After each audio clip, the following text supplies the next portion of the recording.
Justin and Jillian, the only time I use cursive handwriting anymore is when I sign the bottom of my rent checks. But local schools tell me it's still a very valuable skill for your children to learn, even if other states don't teach it anymore.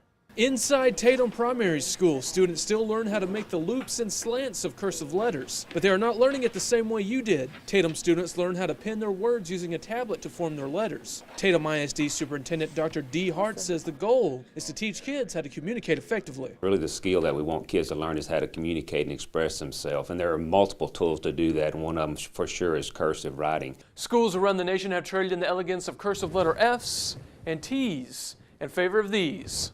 A keyboard.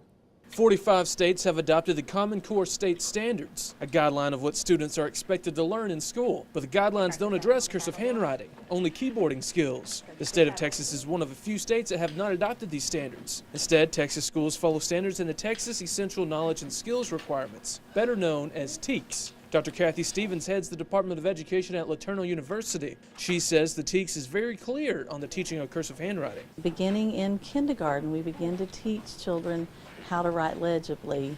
By third grade, they are to be writing legibly with correct spacing in cursive format. For students like Sterling Beakley, learning cursive handwriting has been tougher than for most students. Sterling has dyslexia, a condition that causes the brain to jumble up letters and words. His mother, Karen, says cursive is a challenge, but she believes once he learns it, he will benefit more from it than from printing. I think it would be. I know that our family that have had dyslexia, that cursive is really preferable for those kids in a lot of ways because of it being a more of a pen stroke where there's a lot less lifting of the pen. Sterling, after hours of homework and reading pages and pages of cursive, has developed a firm grip on cursive, but still practices at home. Dr. Stevens says it's the smooth composition of cursive writing that helps students like Sterling. Being able to connect their letters smoothly and quickly. Manuscript is choppy.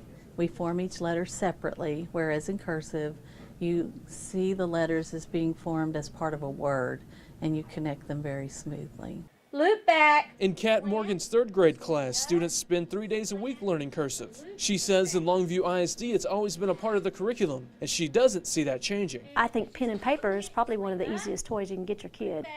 Technology's okay. The digital world is okay. I'm glad we have the tools for those kids. We have to teach them keyboarding skills, but there are certain things that we need to do on pen and paper. Dr. Hart says Tatum also plans on keeping cursive in its curriculum and adding more. You know, right now we surely realize we're at a transitional period where students still need to know how to cursive write and use handwriting, but also they're moving to where almost all the communication they're going to do will be with technology. So we teach both. Dr. Stevens adds that second and third graders can't wait to begin writing their names in cursive. She says it's something they look forward to for years. When you see little children come to second or third grade, almost all of them come in saying, I'm going to learn how to write my name in cursive writing.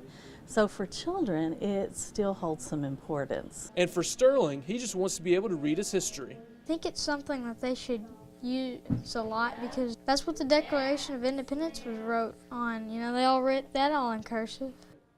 Dr. Hart adds that even though cursive handwriting is required to be taught in the third grade, when students are tested in the fourth grade by the STAR test, cursive handwriting is not one of the ways they're required to communicate. Reporting in the Longview Bureau, I'm Kevin Boyce, KYTX CBS 19 News.